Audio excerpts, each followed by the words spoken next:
দাসপুরের শ্যামসুন্দরপুরের সেই গুণধর ছেলে চিরঞ্জিতকে পুলিশের ঘেরাটোপে আজ রবিবারের বেলা প্রায় 12টা নাগাদ শ্যামসুন্দরপুরে তার বাড়ির পাশে আনা হলে সে স্পষ্ট দেখিয়ে দিল সেদিন 12ই জুলাই রাত 9টা নাগাদ সে তার বাবা সুদাম ভূঁইয়াকে কিভাবে লোহার রড দিয়ে মাথায় আঘাত করে পুকুর পাড় থেকে পুকুরের ঘাটে ফেলে পালায় এবং পালাবার সময় ওই পুকুরেই লোহার রড এবং বাবার মোবাইলটি ছুঁড়ে ফেলে। অভিযোগ ছিল এই ছেলেই তার বাবা সুদামকে 12ই জুলাই রাতে বাড়ির পাশের এই পুকুর পাড়েই মাথায় আঘাত করে এবং পরের দিন বাবার মৃত্যু হয়। পরে পুলিশ এই ছেলে চিরঞ্জিতকে গ্রেপ্তার করে শনিবার ঘাটাল আদালতে পাঠালে আদালত 3 দিনের পুলিশি হেফাজত দেয়। পুলিশ জিজ্ঞাসাবাদ করে জানতে চায় ছেলে চিরঞ্জিত ঠিক কিভাবে ওই রাতে বাবা সুদামকে মারার চেষ্টা করে।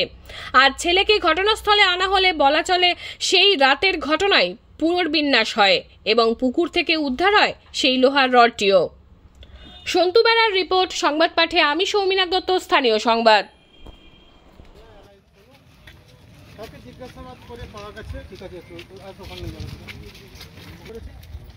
এবং রডটা গ্রাম্য লোকের সহযোগিতায় আমরা রিকভারি করব, আপনারা সবাই তদন্তে একটু সহযোগিতা করবেন।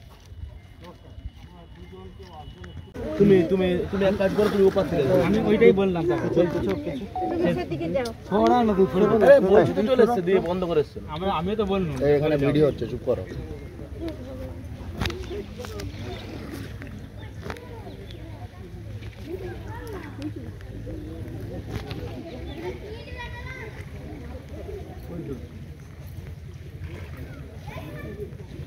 এই পুকুরে জল বেশি নেই তো?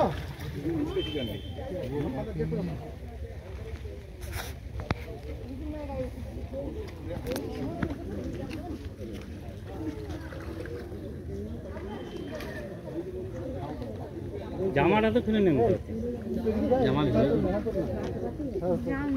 পড়ে যাবে।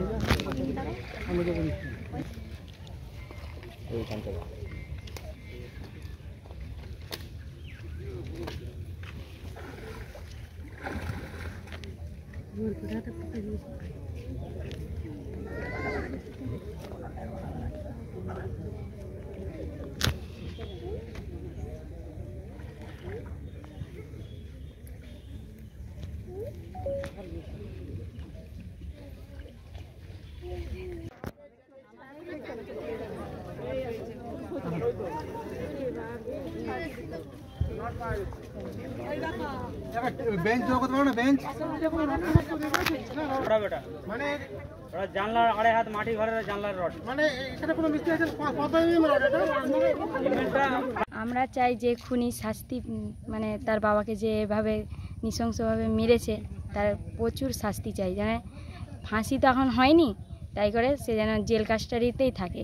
সম্পর্কে তো আপনার দেওয়ার হয়, এরকম আচরণ কি কখনো দেখা গেছে যে এরকম ধরনের ঘটনা ঘটাতে পারে বলে? কখনো এরকম আচরণ বলতে মাঝে মাঝে বাপ ছেলের সঙ্গে ঝগড়া হয়, এরকম আমাদের পরিবার থেকে যে ছাড়ানো হয় যে এরকমভাবে যে বাবাকে এইভাবে খুন করে নেবে আমরা সত্যি জানতে পারিনি।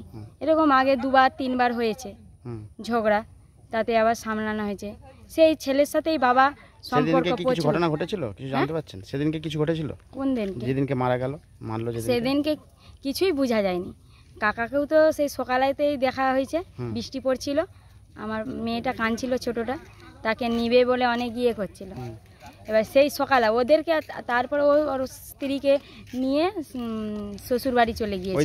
ওই দিনকে বিকেলবেলা শ্বশুর বাড়ি, তারপর আর কোনো ওদের সাথে দেখাও হয়নি, আর কিছুই হয়নি। হ্যাঁ এসেছে কখন দেখিনি। আমার স্বামী বলল তার মেয়েকে হচ্ছে যে টিউশন থেকে যখন বাড়িতে দিতে এসেছে তখন দেখছে বাপ ছেলে এই জায়গাতে বসে আছে, দুজনে বসে আছে। তারই কিছুক্ষণ পর খবর গেল যে কাকার এরকম কে মার্ডার করে দিয়ে চলে গিয়েছে। কি চাইছেন এখন আপনি? আমি চাইছি যে খুনি তার ছেলেই হোক কি যেই হোক, যে এমনভাবে খুন করেছে তার প্রচুর শাস্তি চাই। মানে আপনার কে হয় এটা? আমার দেওর সম্পর্কে। আর যিনি মারা গেছেন উনি? যিনি মারা গেছেন তিনি হচ্ছে আমার কাকা শ্বশুর, মেজো কাকা শ্বশুর। আপনার নাম? আমার নাম মৌমিতা ভূঁইয়া। বাড়ি শ্যামসুন্দরপুর।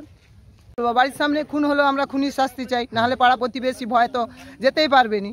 যদি খুনি ছাড়া পায় পাড়া প্রতিবেশী ভয় যেতে পারবে? বলুন কিছু যদি অশান্তি হয় তাহলে তখন একটু ওর সাথে কিছু হলো, ও তাহলে আমাদেরকে মেরে দিবেন, তার কি মানে আছে? এই যে খুনি আজকে ব্যবহার করেছিল যে এগুলো রড ফড, হ্যাঁ, হ্যাঁ। কি এটা দেখতে পেলেন তো রড? হ্যাঁ হ্যাঁ, রড পেলাম, দেখতে পেলাম তো যে রড দিয়েই মেরেছে। হ্যাঁ। এখানে বসেছিল, সবাই দেখেছে যে বাবা ছেলে বসে আছে, এক্ষুনির মধ্যে 10 মিনিটে কি করে বাবা আচ্ছা, মারা আপনারা তো যায়? পাড়া প্রতিবেশী, এর আগে কি ওর এরকম আচরণ দেখেছেন কখনো, এরকম ধরনের করতে পারে বলে?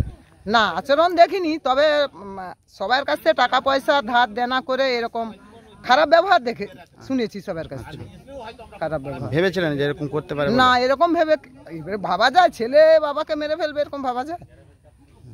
কি চাইছেন এখন? আমরা শাস্তি চাই, সবাই চাই, আমরা শাস্তি চাই, খুনির শাস্তি চাই, কিংবা ওর মাকে যদি ধরা যেত সে আরো ভালো হতো, ওর মা তো ইন্ধন জোগাচ্ছিল। তাই কি? হ্যাঁ। আপনার নাম? আমার নাম পদ্মা দাস, বাড়ি? শ্যামসুন্দরপুর, মাঝপাড়ায়।